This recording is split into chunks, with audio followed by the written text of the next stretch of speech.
North Carolina, and traveled extensively on several college campuses across America, the Caribbean, and Africa. Other groups have invited for training seeking organization and college. Dr. Fred is one of the ones that had speaking about that. You won't hear me. I was two radio talk shows, go to a radio seminar and talk around me. The first to teach African studies at North State University in Raleigh and was instrumental in developing the African American Studies program. He's founded the owner of the North Bookstore in Durham, North Carolina. It is the oldest African American bookstore in the state of North Carolina and the first in the history of the city of Durham. According to notice scholar Dr. C. Eric Lincoln, the local bookstore is an institution of unusual significance in the research primary diversity of knowledge and expertise is the number. There is a certain command of that knowledge and charismatic style which reveals into every lesson. Following us on the comment that we stated about knowledge bridge. Bridges challenges the order with so many factors that we get ready to get challenged. As several of them aided for the library short answer the questions we have period. Besides his thorough wealth of knowledge, his delivery and style were both entertaining and personal. It was a very good role for all, and that was stated by James L. Reese, the assistant dean Bates College in Lewiston, Maine. We're also going to say so many words, congratulations Antonio P. for your work as a community civil rights leader in North Carolina. This is by Beverly Purdue, who's the lieutenant governor of North Carolina at that time. Well, partially, many colleagues, Oregon State University, Kansas State University, Tulane University, Washington State College, University of Delaware, Southern Illinois University, College of Development Corporation, University of Texas, Medical Branch, Colgate University, UNC Wimbledon, U.S. Coast Guard Academy, Washington University, and so forth. We'll degree the science and National University of Science and Technology is in Bobby. So, all right. I also pay you to take those who have to pitch. Yes, sir. Congratulations so much again. All right, welcome. You guys are coming out. Proud. You stars. But the information you get ready to receive with my so we've compiled what we call a lecture series by kind of years. I think this is third lecture. Here we have 2 questions back. But that's some of the others we do. People you know, things. That's not going to stop us. This got a way of every one of those world and intellectual advancements, uncover some of the philosophies that were done, so we will cover as much as we can. Today's topic is the origins of musical knowledge. And I don't have to say too much about that because Dr. Frick said so I hope everyone got a little snack and went to Wilson without any further ado. I like to put to my teacher, for over 40 years, and I have to credit him for Henry's Ward language. Because I was back before I was back. They weren't really so I found a bookstore. When I found that store, I found everything I needed to know. So I'm glad He's here with us. He's gonna be our guest next year on many occasions. He has a special, presentations. That we're gonna look at child sin. But, some people would not know. See, just gotta keep going. As long as it's served, gotta keep going. So now to honorable Dr. Bruce.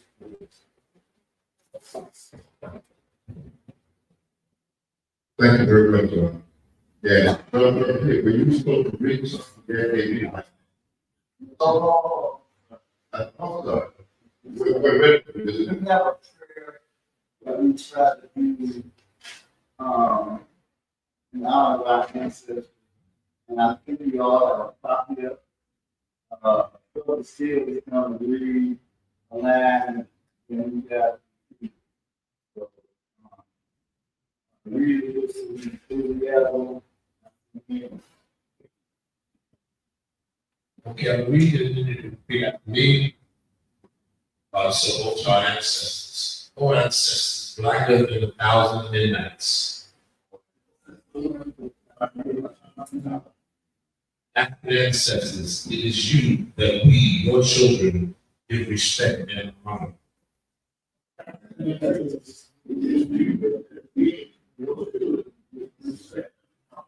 Our ancestors, we call upon you and welcome you in this place.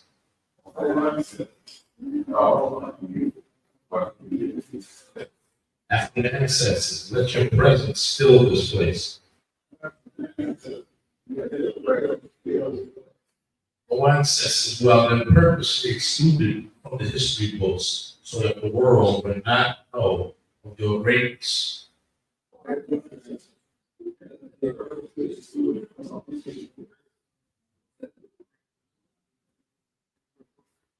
All African ancestors who gave civilization to the world.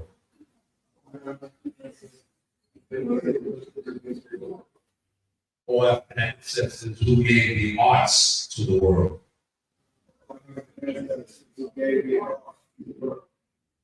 Our ancestors who gave music to the world.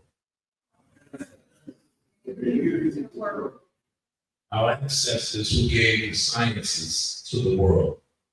Our African ancestors who gave mathematics to the world. Our African ancestors who gave medicine to the world. Our African ancestors who gave literature to the world. Our African ancestors who gave philosophy to the world. Our African ancestors who gave God consciousness to the world. Our ancestors, we thank you for devoting your life to make a future for us, your children, grandchildren, and great-grandchildren.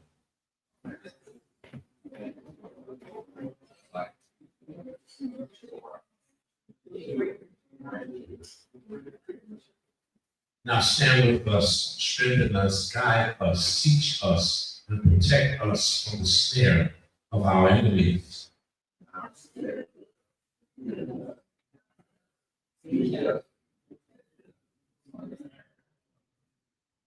Rise up, O African ancestors, and let our enemies be scattered, and give us the wisdom and the boldness to deal with our oppressors and those who would hinder the liberation and empowerment of our people. Rise up.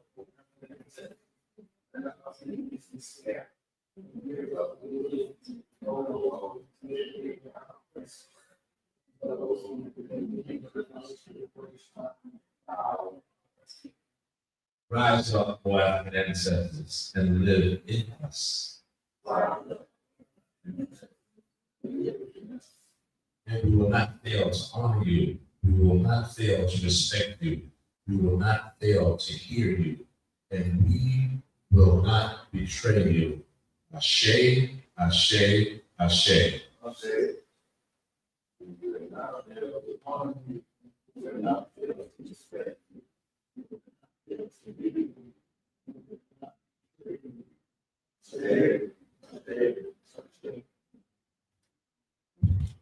you very much. Let's give another hand for that.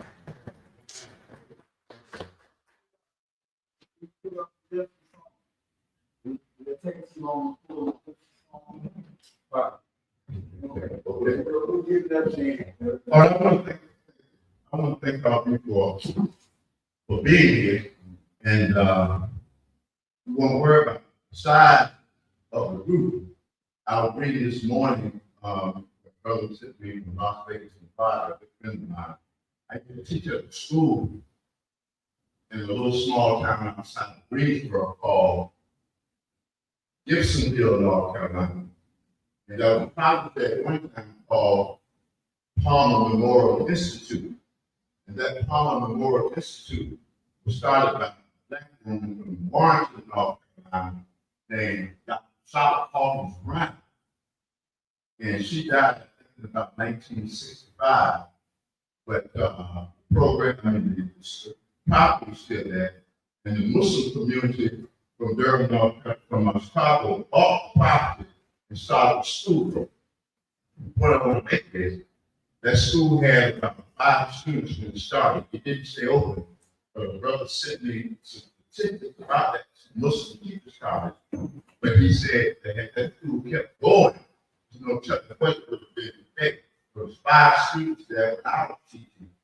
And they about 6 or 7 different professors. But he sent another piece of information to me about Harvard University.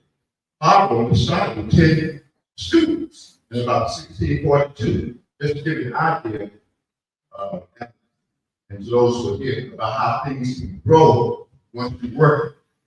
So when you look at something small in size, it does not have to remain small in size. So don't feel bad. I don't know. I enjoy teaching and get my information, and I understand how things work. And one of the lectures that I do, like I said, you don't have to have that. A lot of things I can talk about. I'm going to get to the holidays, but one of the popular lectures that I do, and I want to talk to Alex about it and Mike Compton about it. And one of the first lectures I do, I do a series. One's called Human Beings First Studies from the Natural Creation. And in that particular lecture series, I talk about how the Creator around us gave us signs and symbols and ideas that inspire our minds to create. As the brother said, we can create some mathematics, we can create arts, drama, science, technology, engineering. Everything that we see in this world today came originally from the heads of black men and black women who look just like me. So I want to make that point very clear. But it started because our minds from the very beginning were put in what I call the natural creation. And when I say the natural creation, before any books were written, the designer and architect of the universe created man and woman in Africa and put them in a classroom. The classroom wasn't a book like my book that you have here, but the classroom was out here. The classroom was the sun, the moon, the stars, the planets, the birds, the bees, the trees, the waters, the rivers, the lakes, insects, flowers, everything you see is what inspired the mind of human beings to do what it is that Brother just said in that introductory prayer that we did. Our minds had been inspired. And when our minds were inspired and we saw things, then we began to create from what we saw. As an example, we saw heavy objects falling from the sky, falling from the tree, like birds in the nest, or eggs falling, or apples falling off the tree. So after seeing those things happen constantly over and over, we said, heavy objects fall to the earth and light objects, and so it came over. We began to hear music around us. hearing the hummingbird hum and hearing birds sing. So we started to develop music. We heard the frog. And so then men started having bass voices like the frog. You see, we began to understand that when you see a whale in the ocean, that whale is what inspired human beings to create the submarine. When you see the elephant, that's where the tank came from. When you see the bird, that's where the everything came from. Everything that you see, the natural creation, I mean, in this world today, came from the natural creation. We were inspired by our creators to do what it is that we did. So I always like to make that point clear, because sometimes we forget. Even Dr. George Washington Carver, great black American scientist, who did so much work with peanut. He didn't even want his students to be here in the classroom, like a room like this, wall. He said, no, these walls restrict you from learning.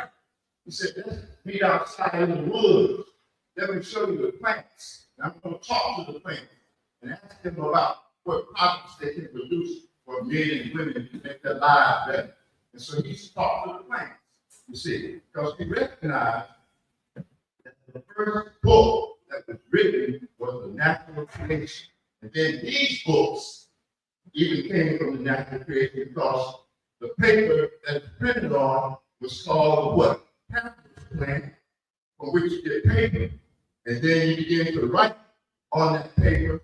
When you saw the bird rubbing his beak across his shoulder and lubricating his body, then you took the feathered bird and made a pen and put some flow, some dye inside so it would flow down and you write it.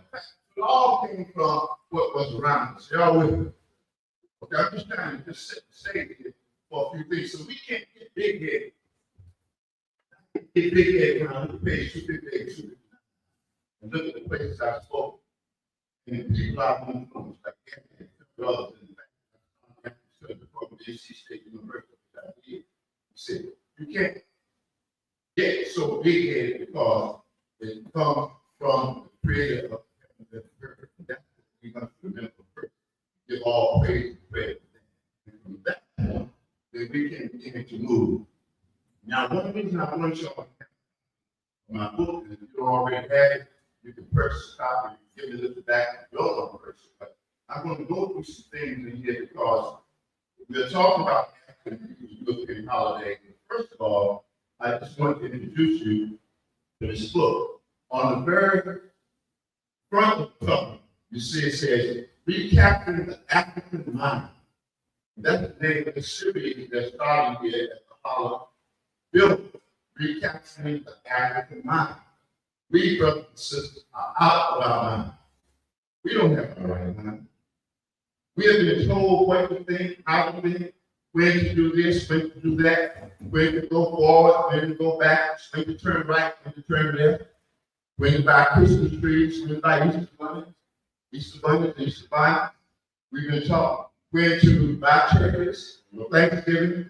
You see, so my book is about recapping an African mind that talks about the fact that the Creator gave us the mind to think and make our own decisions, and we should not be guided by a society in which we live and to think the way that they want us to think. Use what God gave you, which is just above your shoulder. Are you all right? We have to understand it, you see. So we have to recapture the African mind. And open up the book, said on the very first page, if you open the book, it says, an examination of the what? Mental destruction of Africans and Americans throughout the world caused by Eurocentric religion and Eurocentric education. This is why, brothers and sisters, we don't have our mind. If they don't get us through the week in their schools, they get us on the weekend in their churches. But both of these two institutions deal with what goes into your mind. And this is how I came by writing this book. Because I noticed when I was teaching world civilization at St. Augustine's College in Raleigh, North Carolina, I noticed when I was looking at England, and France, and Germany, and Spain, and Portugal, and other European nations, and the United States of America. Wherever they went, they would always send 3 different groups to conquer and colonize the people.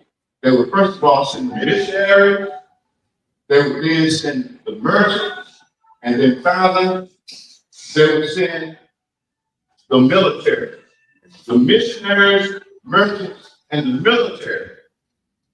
Let me get this together first. Tell y'all home ball too, by the way. Have my play shirt on. I just mind God that we. But I know now that's another thing that we call the 3 M's. Missionaries, merchants, and military have been a team of destruction against humanity. And I noticed that everything that I talked about in my class, wherever these white power structures went, the British, the French, the Spanish, the Portuguese, they were always sending the missionaries first to take control of your mind through the teaching at the church, and the missionaries would also be the ones to handle the school. And then after you got control of your mind, the next group they sent in were the merchants. The merchants were going into the earth, getting the gold of West Africa, the diamonds from South Africa, the uranium, the cobalt, the lithium that we use in batteries. They would go into the earth and take control of those resources, which would be very easy if you take control of the mind. If you know anything about or read about pimps and hustlers in the city, the first thing they do to take advantage of people, whether it's a pimp taking advantage of a woman, or whether it's a hustler or a con man on the street, they get control of your what? Your mind. And then after that, they can take anything they want. That's what they did. They sent in the missionaries to control our minds, the merchants to get the resources after they got our minds. And then if you think about getting out of hand, they got the military that puts you in check. The missionaries, merchants, and military have been a team of destruction against humanity. So by noticing that, let me do a little research, and that's what I did in this book. It came out of my research, and I saw that wherever European powers go, they always send those three programs that to take control of the minds of the people. And in chapter 1 of my book, I talk about the African mind and the natural creation, which I just talked about for a few minutes. That you can get it, later on. I just want to go through for a minute. And then in chapter 2, as I just did, I talked about missionaries as tools in the mind control of Africa, because the missionaries were basically controlled by the government they represented. And the Pope just passed, I might do this. Okay, chapter number 3. After the missionaries took control of our minds in Africa and America, they also manufactured us into slaves in America, which is chapter number 3. Slaves are not born. The human being is born to be free, to think, to reason, analyze, to do for himself or herself and to think. But they manufactured us in America by taking our minds through their schools and through their church.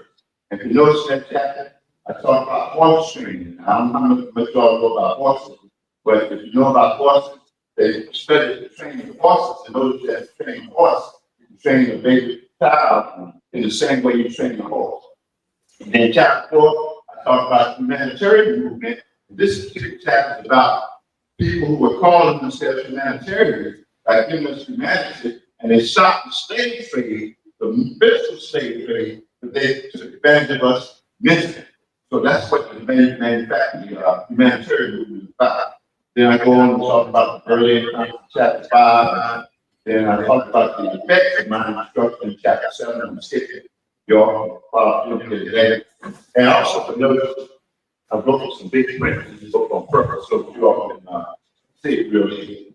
Now, the effects of mind destruction is where the Lord today is holiday. That's chapter 7, the effects of mind destruction. When we as African American people celebrate your holiday, These are the effects of our mind being destroyed by our trainers, our teachers in this society. That's why we do what we do. And on the back of the book, just flip over the back for a minute, the very top statement. And all these things I've seen myself. So it's not just made up. What does it say on the island of what? The maker where what? It's unheard of. People are sitting and still shows that cross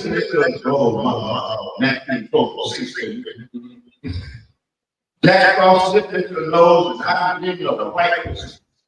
Now think about it. Here you are in Jamaica, but the snow is unheard of, and you see some chestnuts roast on the open fire and Jack Frost nipping at your nose.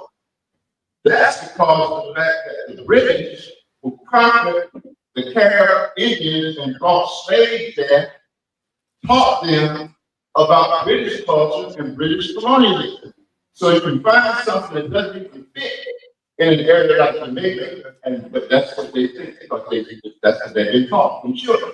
You see. So I saw that in this, and then I'm going to talk about some other things. If you look at the third one, that's a very interesting one.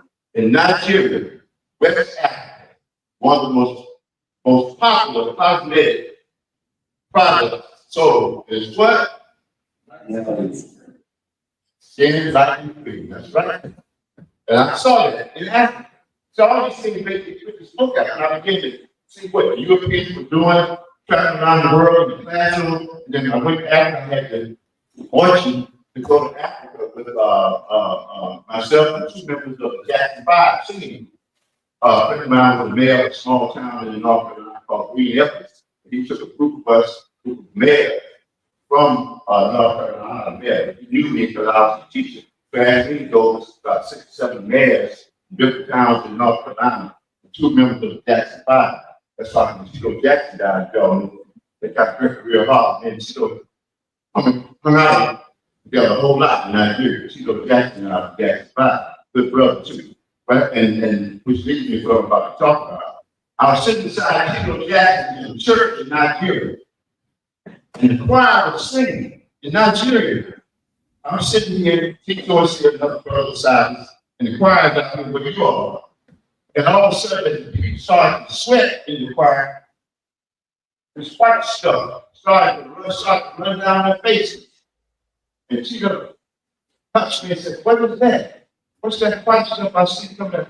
I said, "Chico, that's that skin lightening cream that they use in their sweat, man. It's moisturizing, wetting their faces up." He said, "Why did you do that?"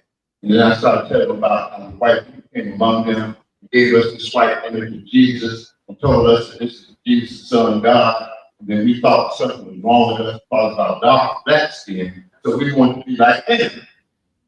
So Chico asked me, he said, "Man, you know all this stuff." I said, "Well, you know, sing and dance, I'll do the doctor." But anyway, I just wanted to mention how I've seen all these things on the back of this book. And so I just wanted to mention, and that's what we're talking about now. African people and European holidays. First of all, I like to make it clear, because I'm still learning and still growing. I know some things now that I did not know when I wrote this book. First of all of us, brothers and sisters, did not come over here on the slave ships. Let me make that real clear. Now that's the narrative that they gave us. That's what they wanted us to think. They wanted us to believe that all of us came here in Jamestown, Virginia in 1619. We all know the story. But what they did not tell us is that many of us were already over here in America before the ships. And especially I can talk about that down here where I am, because we were here, but we weren't called Africans, and we weren't called primitive savages, but we were called Cherokee. We were called Choctaw. We were called Chickasaw. We were called Cree. We were called Dundee. We were called Tuscarora. We were called Waccamaw. We were called Washita, Yamasee, several different tribes living inside the black Native American and black in this country before we came in on slavery. The ones that you saw on those rings with time cover, that's what they made in Hollywood. The ones that you saw on Gunsmoke, the ones that you saw on the Big Apple and Wagon Train, those are not what the original indigenous people of this particular part of the world look like. The original people of the United States of America, and not just the United States, but all over this world were black. And one reason they don't want us to understand this is because if you say that you are the original people of this earth, or this part of the earth, say the United States, the original people of America, what does that mean? I mean, this is their land. They owe us. They sold our land. But if you don't know that you have anything to do with ownership and being the first people here and settling and the indigenous people, the word indigenous comes from this way the word Indian from. Indigenous are first people where people look just like me. But if you can lay claim to that, like some black Indians did out of Oklahoma and black Wall Street and Tulsa, then you can take control. This is your land. So they don't want you to know that. They also do not want us to know, brothers and sisters, that England and Scotland and Wales were where you and I settled and originated and built those capitals. And the queen and kings of England, I won't get into today, no, that's for another time, have black blood like Queen Elizabeth and Prince Harry. That's the reason Prince Harry got that naughty red hair that you all see who married that Mark. You see, it's because of the black blood that goes all the way back to a brother by the name of Ferguson Moore. When black people settled that particular part of the earth. With all due respect to his brother Elijah Muhammad and Malcolm years ago in the movie Malcolm X, some of y'all might remember by Spike Lee. You remember out on the court, out on the yard where they were supposed to take an exercise. One of the prisoners talked about Dr. Malcolm and said, you don't know where your name Elizabeth came from. And he told them that Malcolm, your name was the name of your slave master. Some of y'all remember that. Yeah. Now that's true to a certain extent, but many of us had his name before the slave master and before we were on this plantation. All of our name did not come from slave master. I know who I am. I'm down in Scotland County. Scotland County. I'm down here, Carthage. Where is Carthage? And actually got here named after the county seat in Moore County. Carthage is the county seat. Y'all probably know it better than me. Carthage, why Carthage? What can they buy? Think about that. Carthage is down here. Moore County. Who were the Moors? Who went into Spain and Portugal in the 8th century and built cities like Barcelona and Granada and Seville and taught Europeans how to bathe, taught them that the world was round. Already knew that the earth rotated on its axis at a speed of 1,037 1/3 miles per hour. And it was inclined to the plane in its orbit 23.5 degrees. We knew that. We knew about the geography. These are the Moors, Moore County. Where does it come from? McMahon, McKenna, McAuliffe. Y'all know some people use McMahon. What does Mac mean? We've been taught that it's a Scottish name, and it is from Scotland. But we were in Scotland, and we were the originators of these names. Mac means son of, or descendant from. You see, and these were the names, some of the names we had before coming here. Because, as I said earlier, all of us did not come here on the stage, and we need to get that out of our mind.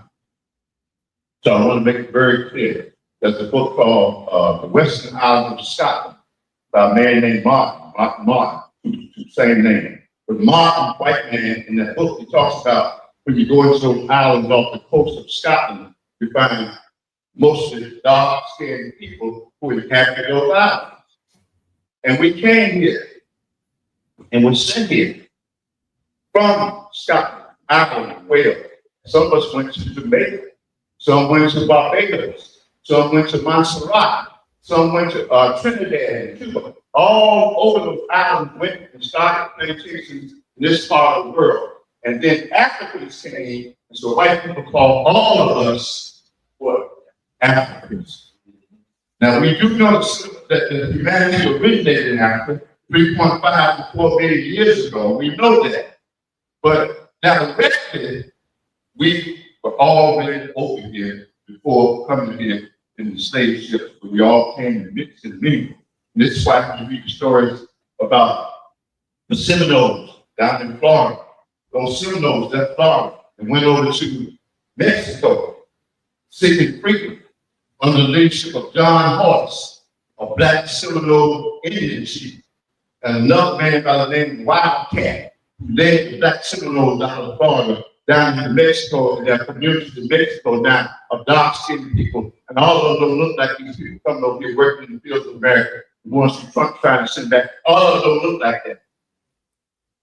They were black people because we were already here. So this is our history, and this is our culture.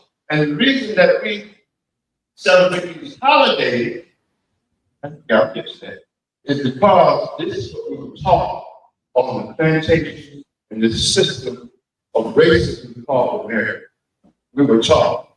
Chestnuts roasting up the old fire, Jack Frost nipping at his nose, and I'm reading on the white Christmas. Now, what I want you all to do is turn to the chapter called The Effects of Mind Destruction on African People. And the first person finds that, okay, and then turn over to page 201. Right? Start on 190, right? But start over to page 201. And these are some of the things that affect our mind. Internalization of European traditions and holidays. Observation and experience of the daily activities of African people in America and also in other parts of the world show that they are indeed out of their mind. According to legal scientists, 500 years of constant propaganda, cultural exploitation, information distortion, and physical annihilation have left the African world shocked out of its own historical reality and purpose in the world. In the school and the church is where we lost our mind. And the preachers lead the church, and the teachers lead the school. No disrespect to them, because they were only teaching for the slave master of everything. But with all the knowledge and information out here today, we can think for ourselves. You don't have to go along with what mom and dad and grandma and grandpa went along with. That's the best they do. You can't blame them, because that's what they thought was what they had to go along with in order to survive in the plantation or in order to keep a job. I was thinking just yesterday, talking to a friend of mine about how when I was in school, I took French. Had to take some foreign language when I went to North Carolina Central University in Durham, North Carolina. I didn't do well in French, but it wasn't that I couldn't have done well, but I did not have any interest in the white man's language. I was coming through the 60s and having heard Stokely Carmichael and having heard H. Rap Brown and having heard Elvis Cleveland and Captain Cleveland and Dr. King and Malcolm X and Huey Luther doing in California and Captain Cleveland and Bobby Hutton and brother from Chicago. And so I said, why am I doing this? Why am I taking this? But had the teacher said to me that one day they may leave school and get a chance to travel outside the United States. And outside the United States, she had a backpack. She said, look at all those countries in Africa. They had a backpack and showed all those countries where black people spoke French. That would make me more interested in trying to learn that.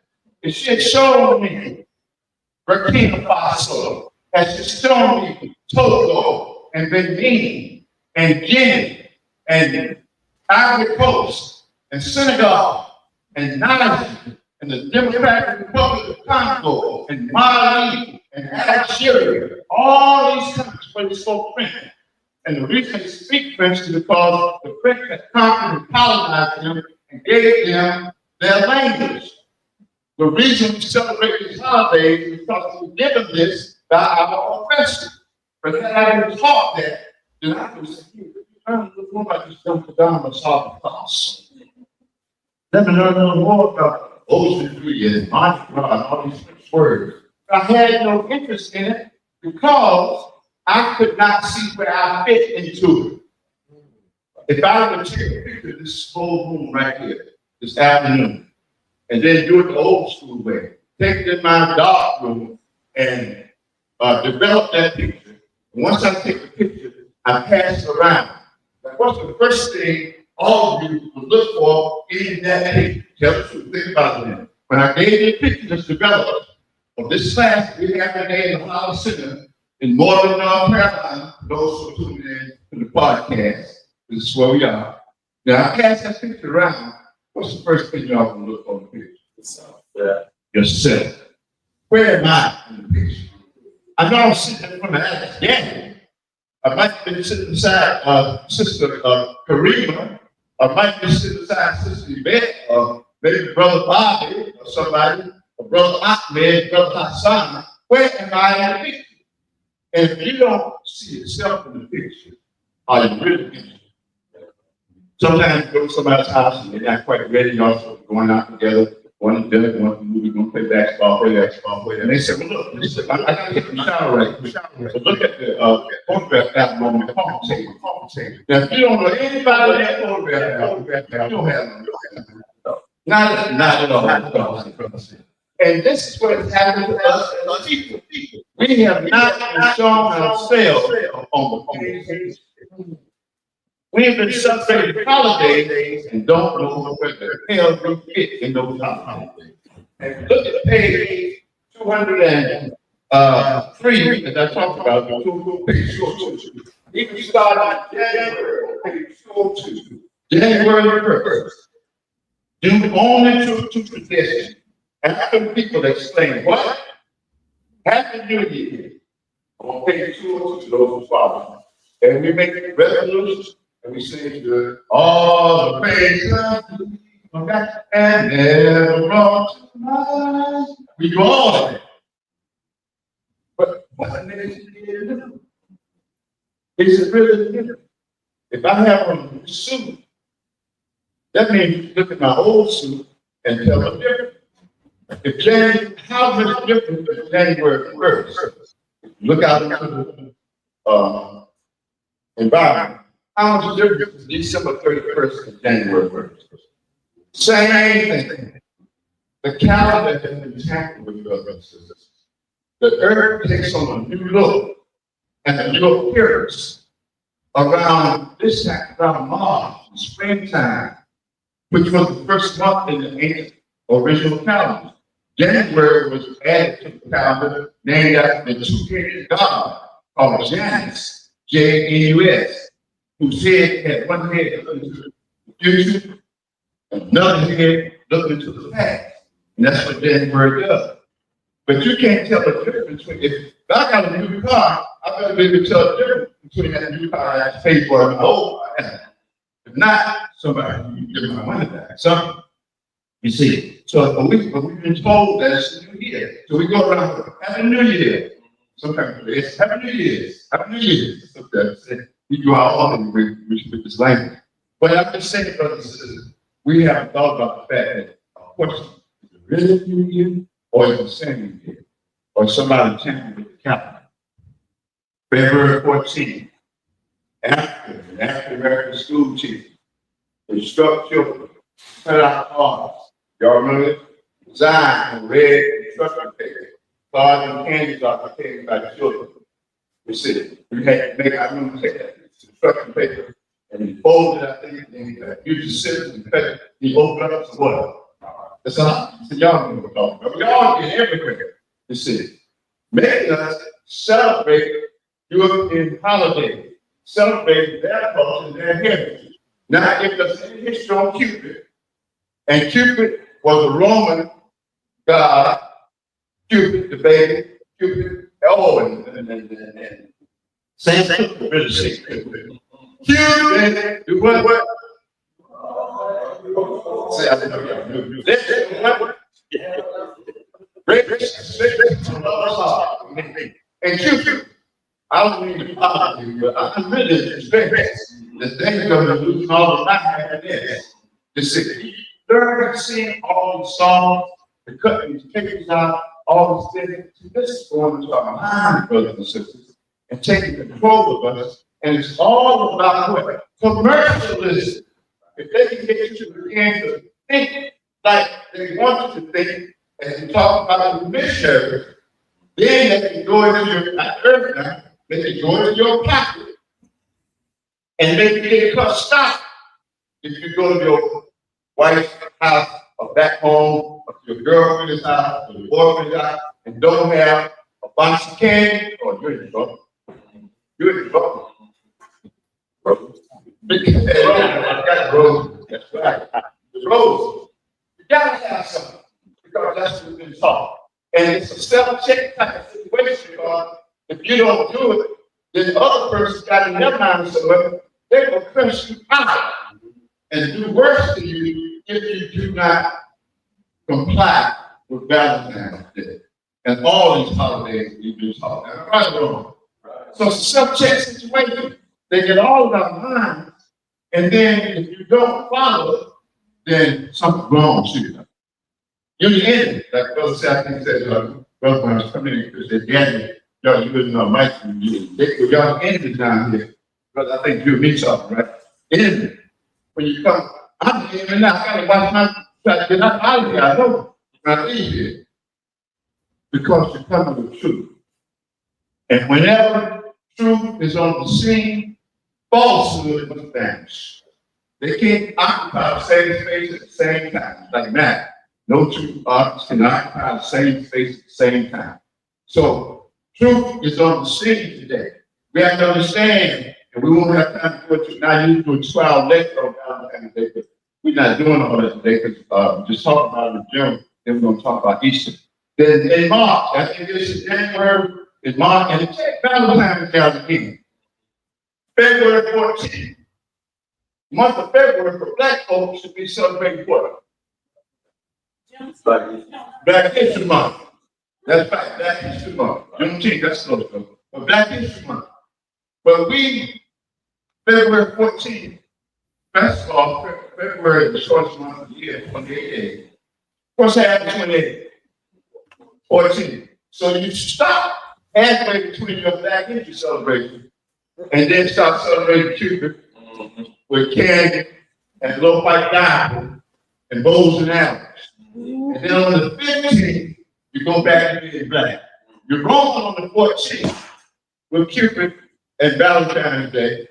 Then on the 15th, you turn back black. Think about it, brothers and sisters.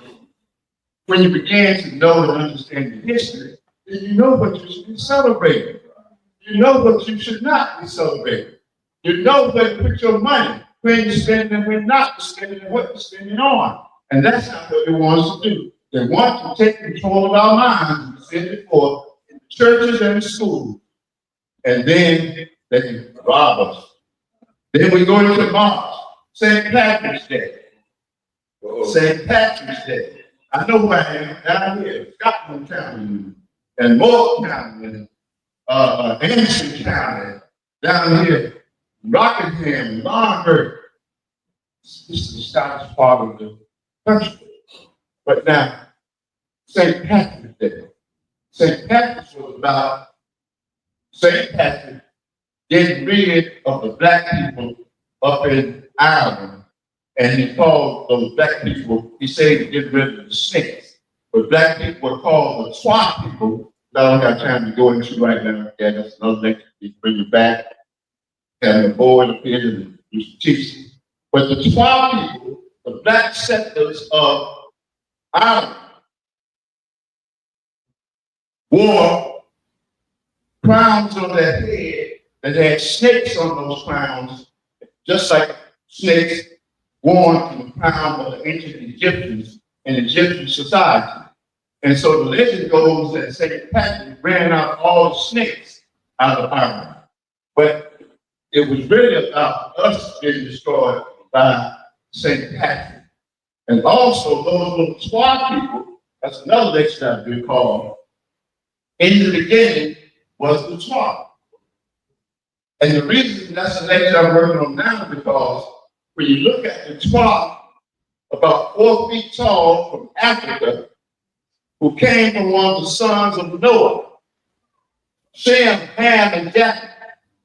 Ham had Cush, Mizraim, Canaan, and Phut. And these were his sons. And they populated the earth. Whenever you go around the earth, you find this little Twa, which I said in the beginning, populated the whole earth. These black people called the Twa. It's where you get the stories in Ireland with St. Patrick's Day of those leprechauns, the short people, and when you get the failures that we read about in our stories, in our novels, and when we read about the elves and the little small people, they talk all this stuff we talk about the Twa. The woman that's stealing everything, making all that money, J.K. Rowling and Harry Potter. She talks about the little Twa. She doesn't call the Twa. The other man wrote those book, Lord of the Rings and all those, Tolkien, whatever his name was. That's right, that's right. But he talked about the hots. That's the small people. The elves of Santa Claus. Elves, E-L-V-E. That's the plural form of the word elf. And you take the F off, elf, you get elf. Elf is a standard of measurement in the British system of measurement called an L, which is about 3 to 4 feet tall. And that's what the height of the Twa were, 3 to 4 feet tall. That's why you can call the little people, the elves and the fairies and the pixies, because they inhabit all these lands around the world. Were the first people to leave Africa and go over into India and build great civilizations in India, like Mohenjo-daro and Harappa, and had fossil jointed pipes and hot and cold running water. That's how we see people from India today. Many of them don't like to recognize them. Some of them are darker than us with slick back hair. That's because they originated from the Twa that went there. And then when they left India, they went on further to the east and were the first people in China. And the first people in Japan and Korea, all those people did not look yellow like the ones that you see today. There were dark-skinned people like you and me who populated the earth. In the beginning was the Twa. The Twa who populated this earth. The Twa went everywhere. The original people of Hawaii, go on your phone, go on your computer, look it up. They didn't look like what we see today from Hawaii. The queen of Hawaii, who was dethroned under President Theodore Roosevelt, was a dark-skinned lady with thick wavy hair. You pull up on line, the queen of Hawaii looked nothing like these yellow people that we see today. In the beginning was the Twa. The Twa went everywhere and populated all 196 million, 940,000 square miles that we call this earth. They went everywhere. And that's what St. Patrick got rid of. And we celebrate St. Patrick's Day. And we wear green. Somebody has nerve. You don't have on green, like you have to do. Yeah. And I ain't about to do that. But that's what they were taught to do. And don't know why. And then after St. Patrick's Day, you leave that, and then we go into prayer. Well, we are now, don't we? Here comes Peter. Hopping down Bunny Trail, hippity hopping, each is on his way. We have no idea how the rabbit got into Easter. Since rabbits do not lay eggs. Of this nature, brothers and sisters, nobody ever taught us that the word Easter comes from a goddess called Eostra or Ishtar, and these goddesses were goddesses of spring. They were bringing in the new year, the new life, and bringing in new birth and fertility. And the bees started coming and started going in and out of the flowers and getting the pollen. All that's happening this time of year. Because it's time for the Oscar to come back to the earth. But nobody ever lets us know where it came from. But it came from people studying the natural creation. Because this particular time of year, the days begin to get longer, don't they? They get long. And that's why even before Easter, we go into a period called what? Lent. The season of Lent in church. Lent, L-E-N-T. If you take that T off Lent and put an S for that T word, what you get? Then, a lens in your glasses, or lens in your telescope, or lens in your microscope. It makes things bigger, things longer. Lengthen. The days are beginning to get longer, so people recognize that they're talking about length coming out of Mardi Gras in Louisiana, which is another story. But as the days begin to get longer, and then to commercialize off the Oscar, they put the rabbit into Easter because the rabbit, really the hare, because the rabbit is a very fertile creature. Y'all who know that nobody has more babies than what? Rabbits have a lot of babies. Fertility, symbol of fertility. Take a look at the new clothes on Sunday. I don't know when I was growing up, I think you got knowledge now. But when I used to grow up, I didn't want to go to church unless I had a new suit. Some of y'all know what I'm talking about. You know that's right. Now, I don't think people listen to that as much now. I really don't know. It's asking, but not as much. I had to have a new suit. And most people don't even want to go to church unless they got something new. And most of them haven't been to church the whole year. But on Easter, the pews are full, right, Ron? Right. That's right. Because the Savior has arisen. What really arose? Not the Savior, but the Son has arose. Because it was dead in the wintertime, the days were shorter, the nights were longer, the weather was colder, the weather was snowy, the weather was blizzardly and wind and rain, but then in the winter, when it began to change, the Oscar is here. So we cannot greet the Oscar without a new suit, without a new dress. And I remember the sisters in the Wales slipped on the dress and stick out called printable slip. Y'all remember that word? Printable slip. The another shoe. Had to have it all. There's the commercialism again, huh? Not only can you go and worship God, but you got to have it. I mean, the merchants downtown are going to make money again. So all these holidays, brothers and sisters, and the reason they have us tied up into these holidays I'm talking about there is because of money. It's commercialism. And if you begin to think for yourself and say, no, I'm not spending no money. I'm going to get to it in a minute on Christmas trees. I'm not spending money on decorations. I'm not spending money for you to have something just for one day. No, I'm not doing it. They won't survive. So in order for this system to thrive and survive, they have to control the minds of the people. And that's why we must recapture our minds. And when we get out, that's why they don't want us to read books like this and to know what's going on. They don't want us to understand that the Easter egg is symbolic of great children. And that egg, when it looks like it's dead, but all of a sudden, that baby chick bursts out. So they put baby chicks in Easter, they put eggs in Easter. And not only that, but they put the eggs on the straw in the basket, huh? And the straw is green. Green is a symbol of fertility. Newness. They said, you look green right now. But it's kind of new. Not what's the word? Not quite red. Yeah. So green straw for fertility when we do. With the eggs on top of it.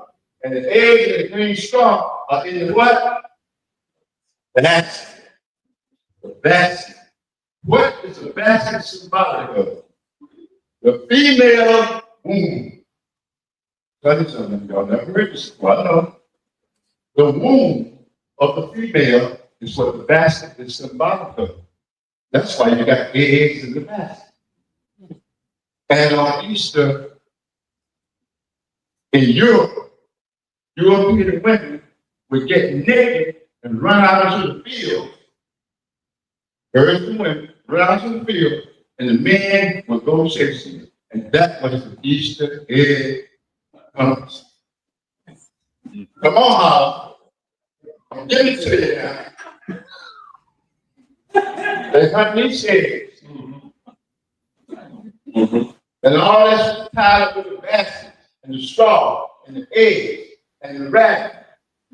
And Easter bonnet, it looks like the sun, it has lilies around it, lilies become popular. All this is called new life and rebirth. That's what Easter is all about. I did a lecture years ago called Easter Exposed. Now, going for all this stuff, you see, we're talking about the holidays today.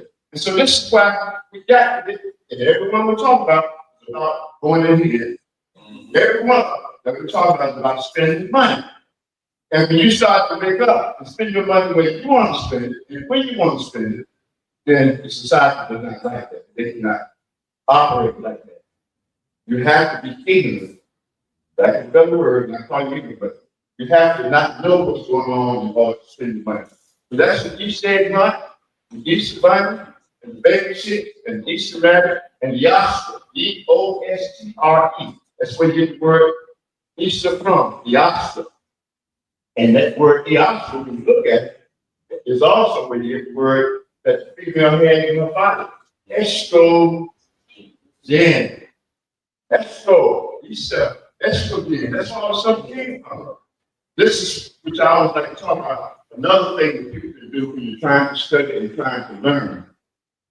Word order. Study words.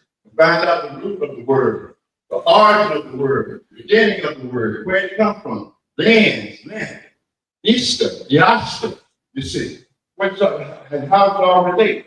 Then it tells you a whole lot about what's really going on. More county, the Moors, the black people, the settlers, Spain and Portugal, and went into France and Germany, and also went into the British Isles.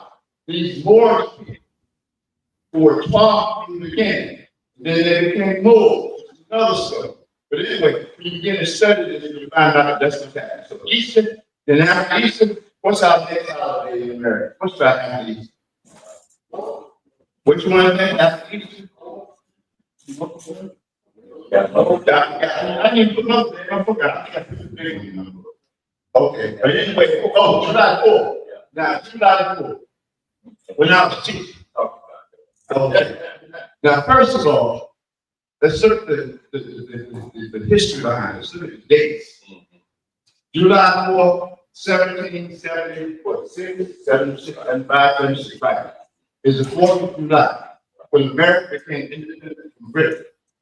1775, 1776. Think about it for a minute, man. Where were you and I in 1775, 1776? It's on the plantation, right? Still working. Matter of fact, the United States proclamation was not signed in 1863, 1865, so that's about 100 years later. So when they talk about cracking about being independent, what you doing buying sparkles and firecrackers and cherry bomb for you on the plantation? Why are you buying those things? You're not independent. You working for them on that plantation. They're celebrating their independence from that colonizer called Great Britain. But you're on the plantation. But the slaves are following the slave master. That's all we're doing. We're following what they're doing and not talking about the fact, hey, wait, why am I doing this? I'm not involved in this. That's your thing, it ain't mine. You know, it's your thing. Do what you want to do. You know, I can't tell you something. It's your thing. You know? But it's real simple on that July 4th. We were slaves on the plantation. And then after we leave July the 4th, we go on down and we end up with the next holiday is Halloween. That's another Halloween. What they're doing in Halloween is scaring away the wintertime for the wintertime is coming in. Seasons begin to change. All these holidays are about changing the season, changing climate, changing environment, changing temperature. And so people put on masks and other scary clothing to scare away winter. because they saw the season change. And winter was about to come in October. November, Halloween takes place, October, November. Okay, and so winter was coming in, so they began to try to stay away from winter. They loved the summer, they loved the heat, and loved the growth and fertility and newness and rebirth and new life. So they didn't want to let go. So they tried to stay away from winter. And so that's where Halloween and math and those kind of things came from up in Europe. And we picked it up over here on the plantation. All this stuff, we picked it up from them. And it had nothing at all, in most cases, to do with us. We just going along with what we had been taught in school. And y'all remember too, in Halloween, I think bonfire days, those fires were so that it would survive the sun, because the sun was leaving, you see. And then after Halloween and stuff in November, Thanksgiving. In my class years ago, I used to say, will the real church please stand up? Now, let's look at our dates again. The first Thanksgiving in the United States, and this is why, brothers, history is important. What they're doing here in college is important. Learning your history, learning your culture, learning your heritage, be a God. You should come out and tell about the legends, because it will help you. Because when you look at Halloween, as we just talked about for a minute, and then you go into Thanksgiving, 1621 was the first Thanksgiving in this country. Slaves came in 1619. Now you do the math. Where you think you were 2 years later, where you on the plantation with white folk, having cranberry sauce and turkey, sweet potato pie, those were not. You see, because of the fact that we were slaves at the time, just like during the 4th of July. See, Thanksgiving was not our holiday. And yes, people. And why somebody got to tell me we buy church? I'm like, why not want church on that day? I'm like, we'll have church 2 months from now, whatever. You see, but there again, it's about what? It's commercialism. It's about the money. You see, and us idolize what? The Pilgrim Fathers coming to America, searching for a new name, stole land from your amount of people, the native people of this country, stole the land. We taught them how to farm, taught them how to harvest, taught them how to plant crops, everything. But then look how they treated us. And we got to celebrate Thanksgiving with these white folks, the way they treated us on that plantation. No. You know, I mean, I'm not saying you have a dinner and enjoy yourself, but please understand that this is not your holiday. Thank you. Okay. If we get back up to the schedule, you'll get my time for it. And then the big one of all time. Christmas, just say Christmas, without one love. Christmas, December 25th. If somebody would have asked the question, where the 25th birthday come from? There's nowhere in the Bible, nowhere in the Bible. But it's a design. December 21st is the first day of the winter solstice. SOLSTIC. The first day of the winter solstice. Sol means sun, and stis comes from another word, that word, that means standing still. Around the time of the solstice, it seems like the sun is standing still because the days are so short and the nights are so long. During that time of year, you all know. So it takes the sun a long time to come back up. So the sun seems to be standing still. But on December 25th, the days began to get noticeably longer. So they said, what? The sun is born. Somebody took the U out of the sun and put an O in the place of the U and said that it's talking about the Son of God. But there's no way that you can prove that December 25th in the Bible, but you can prove that the days get noticeably longer on December 25th in the science book. So we have been taught. We're going about the deeds, about what we've been taught. We really have a question and analyze what it is that we've been taught. But that's where Christmas comes in, during the winter solstice. And then when we look at it, it's about the sun, because what's the wreath look like? It's round, with a light in the middle. That's the sun. You see, that's the sun. And then they put Santa Claus on there, and then by the Thomas Nash of cartoons. broke Santa Claus into the program, giving toys. That's where that comes in. You know, go again. That's about the pot. Everything here, brothers, it's about us in the pot. You see. So you got Christians on the 12, then you got and then you got the mistletoe, light, because they will get around the sun back. So we took light on the sun. Sun, the great light. 803,000 miles back, the sun, big old sun. Right like we had.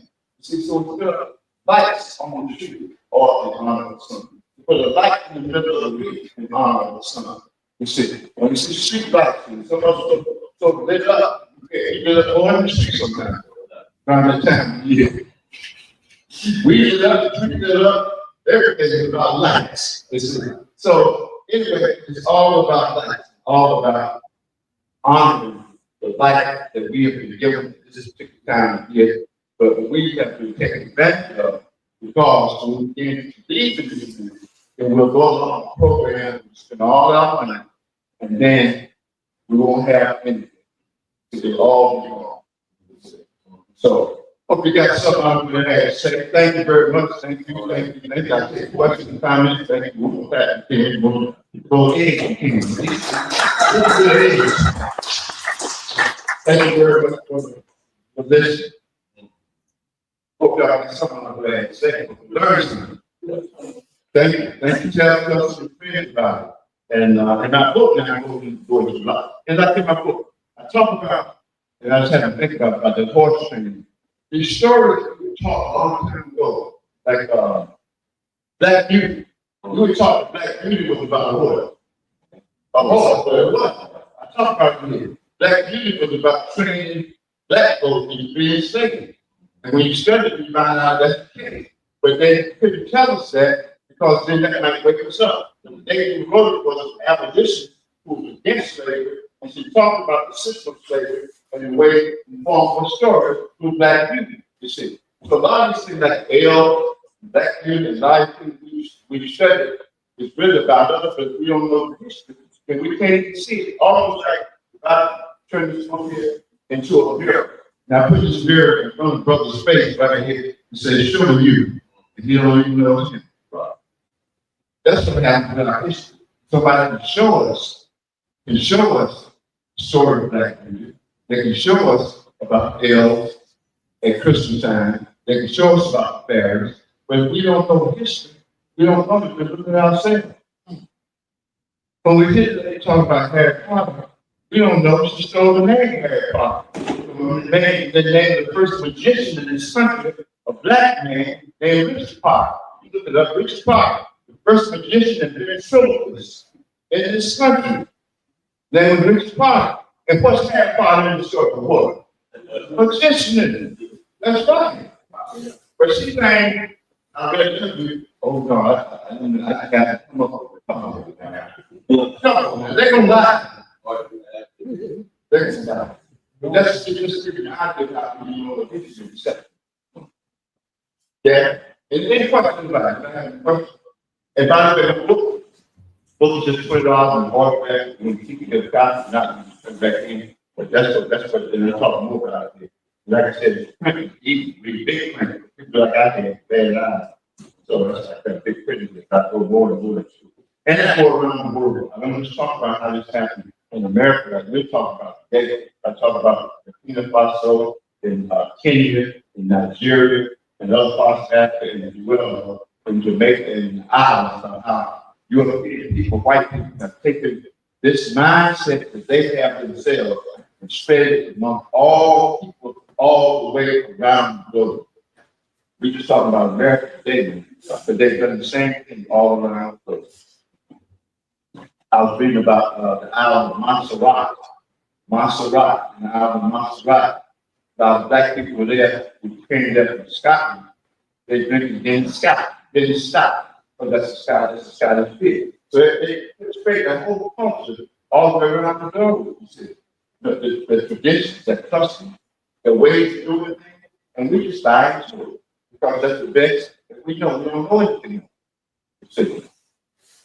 But they never want to start asking questions. But use your mind, God gave us for. Ask questions, to make our own decisions, and to love and think about ourselves. Any questions? Let's just go right back in. Number one, I appreciate it. Okay, thank you, brother. Man, I want to always think that information for it will not be all right. If that man, if that's the first time, not last, won't be last. Okay, and instead of bringing to someone that program, right, more people for you. So definitely work on that. You know, when you find out the date, you know, what you know that. You have them out. Go there. Go up. You can't get rid of that. So I'm saying, we spoke last Saturday. We were about something to drive. It was happening with the same day. I had a feeling that we didn't go further than it anyway. And as we were sharing about that Wednesday, I had 3 other invites for different places in Monroe, Louisiana, but I was curious because as we, them and I communicated, he spoke some things about what he was all about and some of the things I have learned here about. And since 2 most of our churches now try to what I call European or either white ideology, but I talk right here. And because of what you have stated is the reason why most of our people have become in the consequence of lacking of no doubt.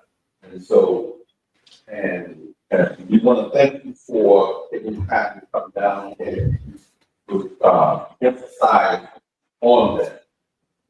When you don't know, you just play it good. You just don't know. And I know, and you know, situation too. I think about it because, you know, as you're there, you can learn more. Like I said, I even know more than I did when I wrote this book. If I think about this being shot in Canada, I'm practicing in mind. But we were really who took the backpacks of the South. Black people took the backpacks of the South. We took the kilts and the Kelly Bros, the shoes, and all that. You see, but they've taken that because if you begin to know that you start to lay claim on what souls are. When you know that, when you know, boy, I gotta do that. That's how you used to say before we came out. I gotta do no friends, shopping. No, I can't go sit back. I don't know. You just treatment. They don't want us to lay claim to what was originally ours and to understand that it's our estate, our real estate, our land, our countries around this earth, it all belongs to us. We are not aliens to any part of the world. It belongs to us. And they don't want us to know all of it. That's right, brother. You didn't want the camera. I see the camera turn over there. It's all right. Yeah. Okay, go ahead. So, yeah, question, man. What page you on? So, I'm going to turn this back for you. I'm at page 205. 205. Okay, let's see. Go ahead. I'm listening to you. What's the question? So I would like to know what is the difference between the Christmas celebration and the non-destruction? What is the difference between the Christmas celebration and non-destruction? Also, the Christmas celebration is a part of my destruction. Our mind was destroyed by making us to celebrate Christmas and to spend our money and to go against our culture and our heritage, because that's not our culture and our heritage. So our minds were destroyed first, and then once our minds are destroyed, then we'll go and buy the tree. And what gets me to in the Bible, Jeremiah 10, verses 3 through 5. Any man who will go, this not exactly, to the forest and chop down the tree and fasten it with silver and gold, that is the way of the heathen and not the way of the law. It says in the Bible, Jeremiah 10, verses 3 through 5, says the same thing. So my point is, brother, our minds were destroyed by making us to believe in Santa Claus and blow off red-nosed reindeer.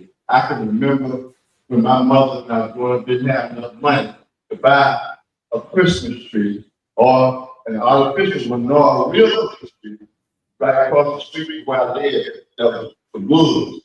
And I don't know what the woods got a little pine tree about this tall. They took my little hatchet and cut it down, brought it back in the house, so we had a Merry Christmas. I got a mind. I didn't know I should have years old. But I'm just saying, as I go back and think about things, I can see how we really operating out of somebody else's mindset as opposed to our own. We are out of our minds. Some people might say, well, what do you think out of our minds? If you don't have your mind is not in you, then you're out of your mind. And when you, to show you how important the mind is, when a person becomes, have dementia or the mind is gone and they're deteriorating and the mind is gone, they take them out of the kingdom of man and put them in the plant kingdom and they call them what? Bring a vegetable. That's right.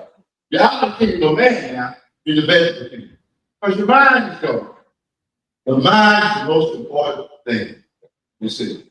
And I think about that, I think about Brother Jack Wilson.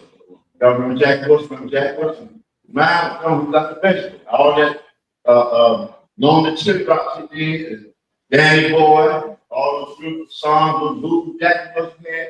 Well, Jack was working for a big part up there in Cherryville, New Jersey, had a stroke on the stage. He went to the hospital and they say once his mind was he's a vegetable now.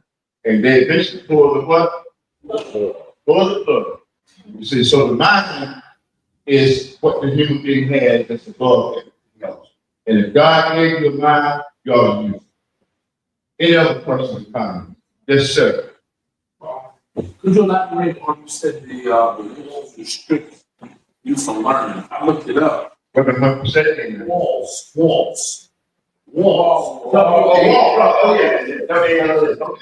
Restrict you from learning. I looked it up. I was speaking. It also said declaration. Okay. Distract. And I work in the public school system, and Oh, so you know what? those dots started to connect. And you know what? You're right. And the public school system tried to talk about it. I'm going to central, and this is what shows me that's not our mind. I was in the history department, something in the classroom building, you know where it is, NCCU. I went in the building one day and around in the first semester, time for school to get out for Christmas. And on the wall in the history department, they had Frosty the Snowman. In the history department, the department that deals with origin, beginnings, growth, and development of society and the work of the history department had a picture of Frosty the Snowman. But even with the history that we had, we still have our minds on lockdown because we haven't had the right history to make us wake up. Because the history department should be the last place that you will see Santa Claus and things, because they should know the history of it. They should know it comes from paganism. They should know about the solstice and the rising of the sun, the setting of the sun. They should know all this. But the system has us so indoctrinated that we can't get away from it, even without education. But like in the school system, they have it. That's a good point. Now, number two, what I'm talking about the construction paper with the heart. Did y'all remember this? When you take the construction paper, put your hand down, you I don't know, just make that turn out. Right. With a real turn piece there.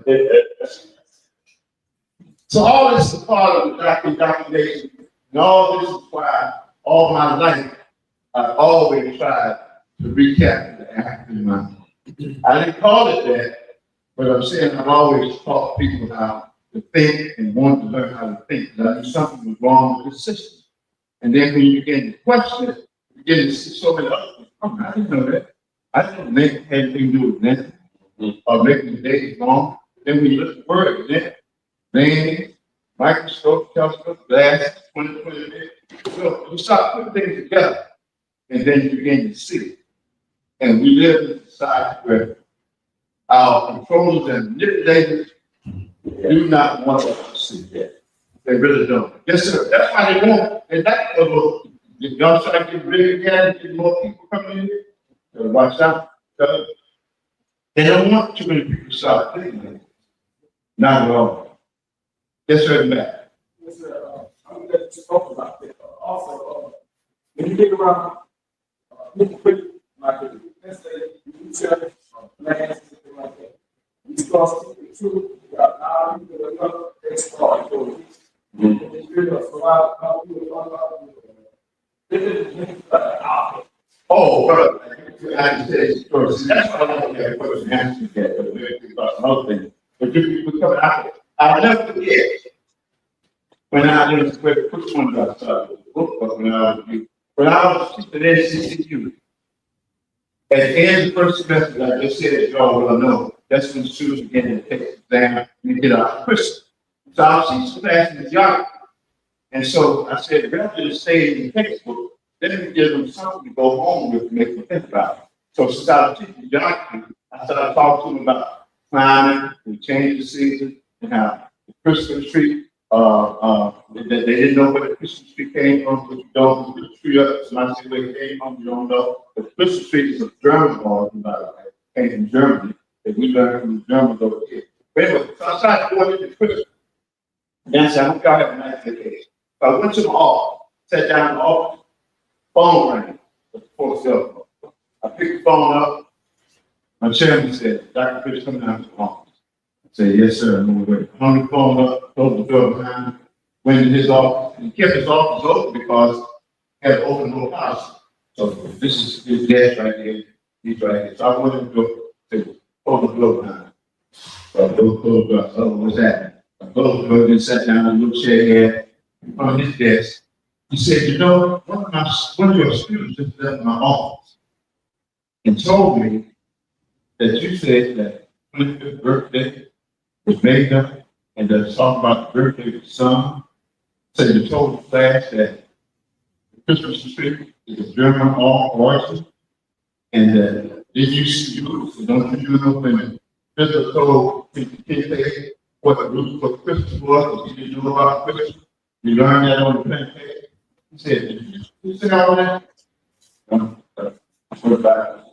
said, yes, sir. And so I said, whoa, that was his mother story. And then I never forget. So he said, you are teaching too much. Going back to your question was, I said, you're teaching too much. And then, when June came, because the contract did here, time for a contract to read, when school was closed in June, I made it through the next semester, but when June came, we don't have no money, we can't have that. That was it. And I didn't know at the time, I believe you. But then as I think back on it, some other people told me, they said they thought that I was teaching too much. So this information that I'm giving you now, you have to be careful with who you share it with, when you share it, how you know share it, and all of that. That's one case. Another case, when I wrote the school, I went to a publisher in Apex, North Carolina, with the manuscript, what was the book. And that's what the man, he said, oh yeah, we'll print it for you. So I could call tomorrow and let you know how much it will be and so and so. So he called me the next day. I answered the phone. He told me who he was. I said, oh yeah, Barbara, is my book from the people. He said, I'm sorry to tell you. Now listen very carefully, this is what he told me. And when you all read my book, you all get a copy. He said to me, he said, I have read your introduction and I have read your preface, and we will not be printing your book. I said, I'm going to get 1,000 copies. You know, in a print press, that's nice size piece of money, 1,000 copies of the book. And that's about 15 so $1 piece or whatever. I didn't pay for it. They didn't want to print. So I read your preface, I read the introduction, and we will not be printing your book. But however, I think somebody might print my print. He did not close in it, even with the money. He still didn't want this information to get out. So going back to what you said, brother, This is how things happen. I started that study program at NC State University, rather than put it up online. NC State University after the part. I can't get a job. The people were there now wouldn't have a job and wouldn't be working if I hadn't started talking. The president of the school years ago saw me on television Black History Month. And asked me to come there and course and after study. And I did, got real popular, new students in everything. But then later on, they kind of eased. So stuff happens to you. And they say stuff happens. This is when you have to turn out.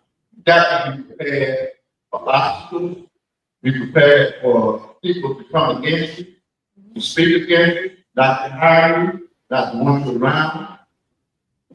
They don't want. And I got a lot of stories. I'm sorry. After this last year. And a friend of mine talked to me last night that we gave a party at our house. We won the same basketball team. And he was playing, I guess the oldest ready, person said, good music. And I had this guy named Bob Marley, and reggae music. And reggae music was talking about, consciousness, waking up and learning and emancipating yourself and slavery. Bob Marley, the different song, the background system, all these songs waking up. I told him at the party, started playing reggae. He's damn about the man, we started putting the reggae on everybody left the party. You put it on fire. You turn the fire. They work for me. This one, this small, I just felt like it's one of this small finish and be praying first day, third day. I said, because I was trying to wake people up. So whenever you try to wake people up, you get this kind of knowledge right here in your head. You got a lot of things down. I can make the white man, I can make the little man, I can make the girl, it happens, I'm telling you, girl. One more thing, I got a lot of you. I know I was taking a sister one time when I was a second semester college, and I showed up at the house on Valentine's night, gathering. They didn't have a car, no candy, no clothes, no nothing. What were you talking about? That's not beginning to learn about drugs. And the drug doesn't have to be the heroin and shooting your arm. It doesn't have to be crack cocaine. So, but the drug can be in your mind. She was so much under the drug of Valentine's Day. She started having withdrawals. And I come there without, oh man. I'll never forget it. So, like I said, you should have that for so whenever you get this kind of knowledge, you start to know things, you're going to have a lot of friends, wife, children, classmates, the dog, the dog.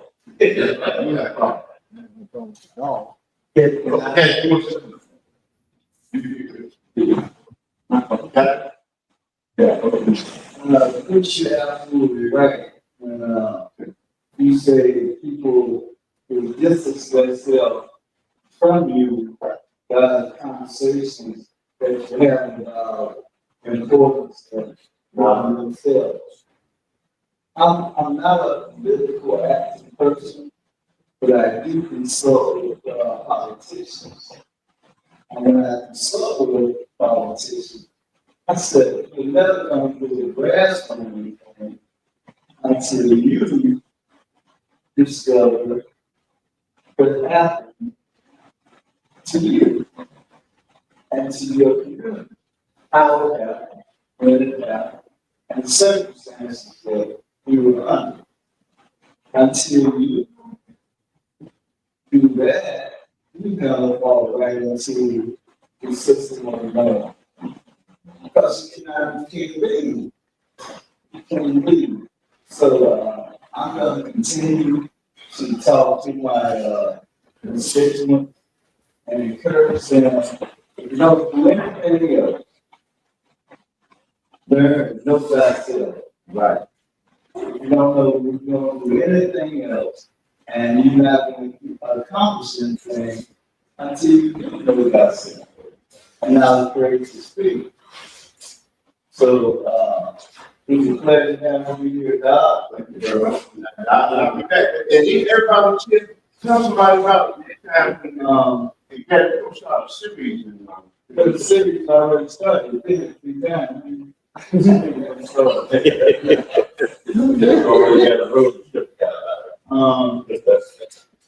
a donation, if you have any, $10, we gotta get some gas. We'll get back to them. And I'm also, you're gonna run it all out. And my book is $20 now. I'm gonna wrap it if you want to get it. And also, this is one of the best gifts you can get. Get one for yourself and build. And I also encourage, to spread the word about this place. All right. The gentleman over here, the young man over here, I've had the pleasure of working with, Southern Night for the last, I guess, more than 10 years. From 7 to 9. Yeah, Southern Night came into this program. He was confused. He was determined to do things his way, and always was. Today, the night is developing into a studious young man making a plan for the future. So we have a mentoring program called Rise Back. But most people think mentoring is just come in here and give them a speech and go home. Mentoring is keeping up with their daily life activity. Going to the house, buying out their food, yada, yada, yada. That's mentoring. So the type of mentoring that we have in our community is we will make a motivation speech. But we probably a few more out here, like, we all we got a tennis program out there. Oh, yeah, you work with The American Tennis Association was founded in 1914. Right out of slavery. And we were making strides, man. So I had no doubt about that before we joined. it always works. Come on.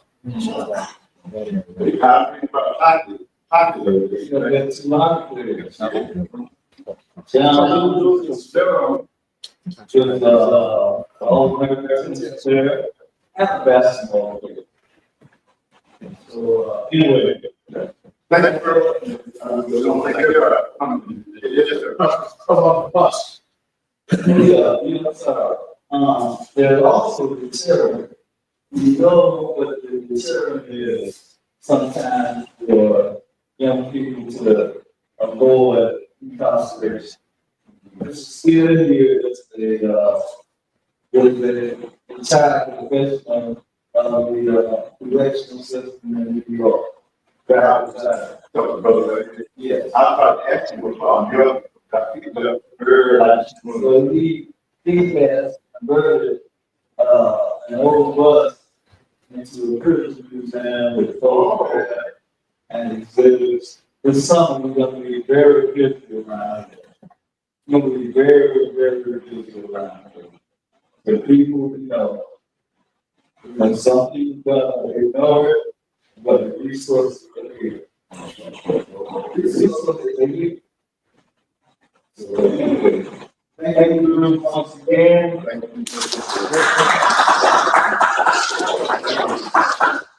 And good. Glad to be here, learn a lot right here. Even though we're talking about Christmas, if you take Santa Claus, you switch them letters around, and Santa means Satan. That's right. Satan. You know, they're saying he knows between bad and good. Because he's watching, just like God is watching. He watches too.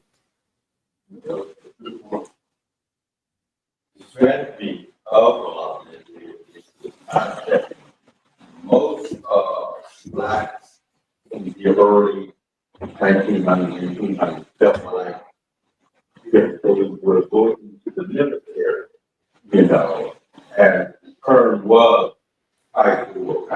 Right. That was the cliche. Really boy with that, with all the way up through World War I, from just had infield. It's amazing how they strategize things and put it advertising for the yard to be dead.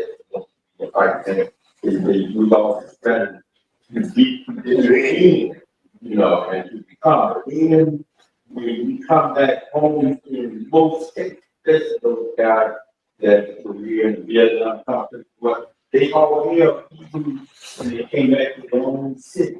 And then on the other hand, there is so much money being made in the war conflict during the time, and they trying to make it the internet people while we got to fight it. But the same thing with Jeff, it was us, they on my side of the family, their side, he coming in over from Africa. On my mom's side, was, headed from Africa. So we got a chance to research and do. My friends and brothers, it's a long path. The more your family is educated about where they come from and how they come from, much further you push them up the road. We are in a set of program today. We are in the University of Mississippi, family, the whole economic benefit, the whole thing of it. We are right now, as I have been told, one of the largest families, along with the longest family that has been in the study. And the lady asked me, which house I share with her, we teach our family. Because where you come from should not interfere, but motivate the entity to which you are. Just because fathers came from slavery, don't have a slave mentality. So if you get all you get whatnot. So the union is enough. Please let them remember that some said the one thing they want to do is eat and drink and whatnot. Put more education on the platform. Because it's amazing what it will risk your family. But our family, we got those who multiply the community. We got about 14 different attorneys along with doctors in our family now because we understand where they are. They love it. So, and I'm saying, love it. They work it. Again, if anybody wants to take some trash food with you, soon or whatever it is over there, we don't want. We want y'all to take home somewhere. Look now, if you get shake these head. You don't know about it. Thank you, Reverend. Hope that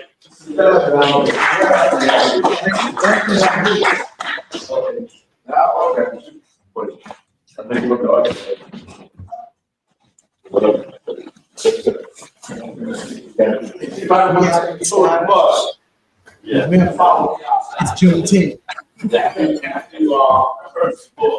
Yeah, but man, deal, we got here at the Holla Center more than y'all think we pull up the fight now. And he get a lot of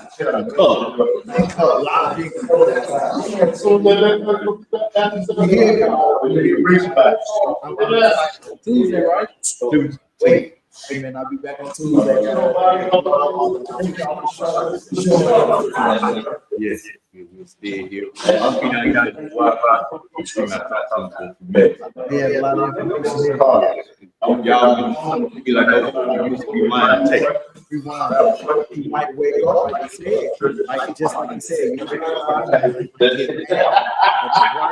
husband, and relationships. If you're honest, you know that.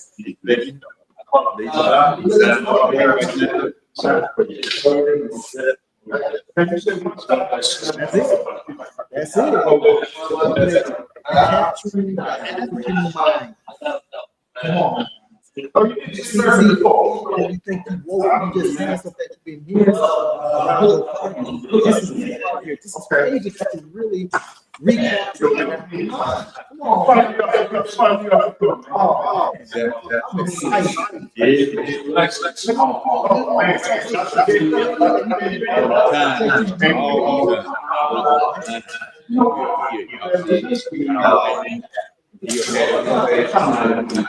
I got my page and YouTube. Walk on stage.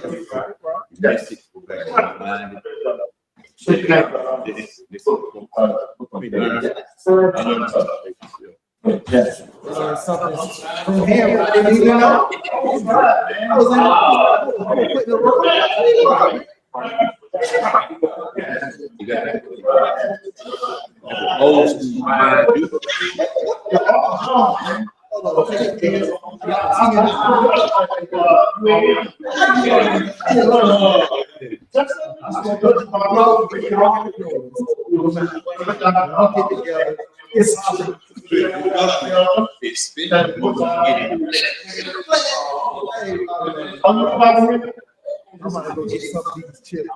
You're great.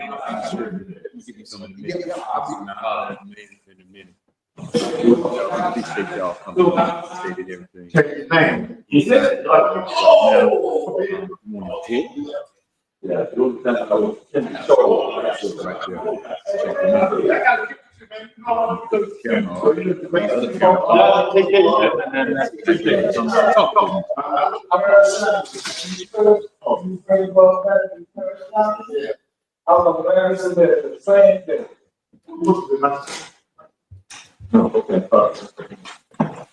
I just have a what you been for? We must have talked about you. I knew you out. You made the queen go. Yeah. Oh, St. Paul's bookstore.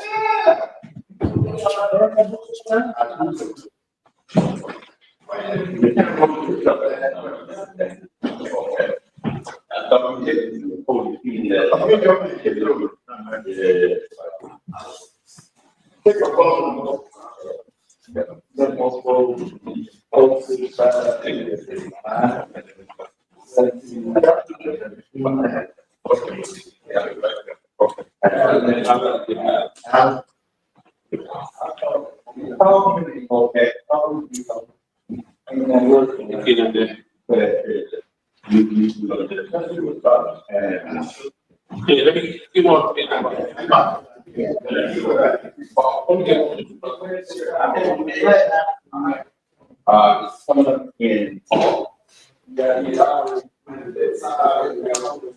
We got it now outlined the program all together. But you don't have, we're gonna have it straw, but I'm straw, and then we call. Into your family. Say when we sit and talk. Yes. We all do. Well, our kind of bars. You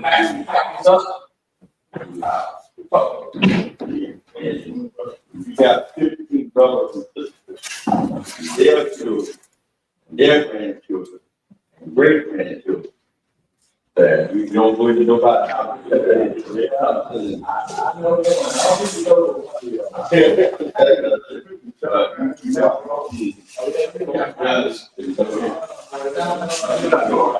And I will call this today, not in Marvel.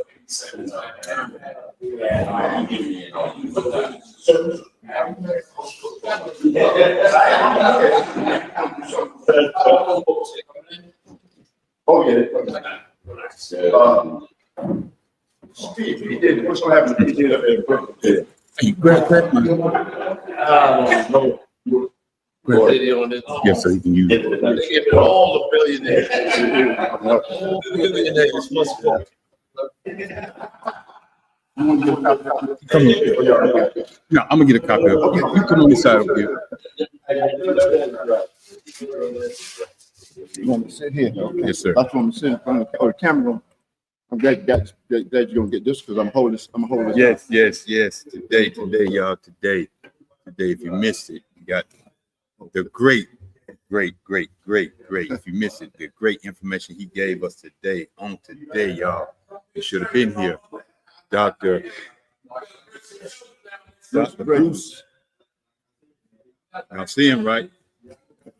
Y'all see him, right? Y'all see him? There he is. I'm the author of this book, Recapturing the African Mind. And for those who are tuned in, if you'd like to get a copy, I'm going to, a brother of mine, give my phone number, 919-641-0288. And this book deals with an examination of the mental destruction of Africans in America and throughout the world caused by Eurocentric religion and Eurocentric education. And those who might want to get a copy, you can. And today, I've just spoken at the Holla Community Center in Marvin, North Carolina, and we had a real good time. Our topic was African people and European holidays and their effects on the minds of Black people the world over.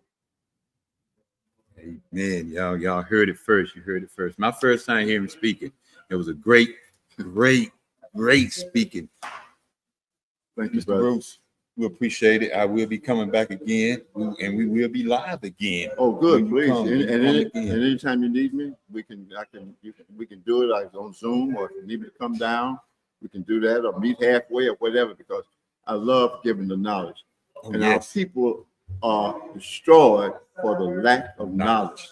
We have to have knowledge, because there's no reason, as I say on the back of my book, on the Isle of Jamaica, Black people are singing chestnuts roasting on the open fire, Jack Frost nipping at your nose, and I'm dreaming of a white Christmas.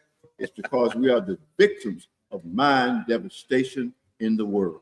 Amen. Thank you very much for having me, brother. Appreciate that. Y'all know my boy right there, Neil. He popping in and out, moving stuff around. We together. Mr. Bruce, Dr. Bruce, we appreciate it again, once again. Okay. Make sure I get all your information before you go. Oh, yeah. So I I'm putting in my book when you get your book. Yeah, because we do be live. Me and my son be live. And I can be on your program. Yeah. Bring you on the program. Please, and, yeah. Of course, I'm gonna be there. and you know he gonna be there. So yeah. And he said he's heard it before. I hope you got something different out of it today. Okay. So everybody, we appreciate y'all. I'm not gonna hold you long. Oh, no problem, brother. Got travel back. And before you go, I get all your information, and so I can get my book and get it autographed. Okay. Y'all heard that, right? Power to the people, brothers and sisters. So y'all heard it. We getting to get up out of here. Thank y'all for just joining us today, and we appreciate everything that you was here with us, and y'all heard it. Great information. I'm gonna go old school on Bruce. If you missed it, rewind the tape. Power to the people. But if you miss it, just rewind it and go back and take care of everything and listen to it. It's got a case on it. It's all right. It's got a case on it. It's good.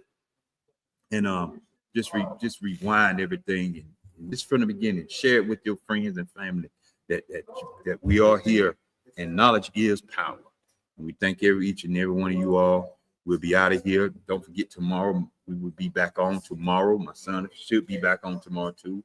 He's talking about being overwhelmed. Then nothing happened. I will be on after him at 6 o'clock. He come on at 4:30. I come on at 6. I'll be on 6 with a single Black father.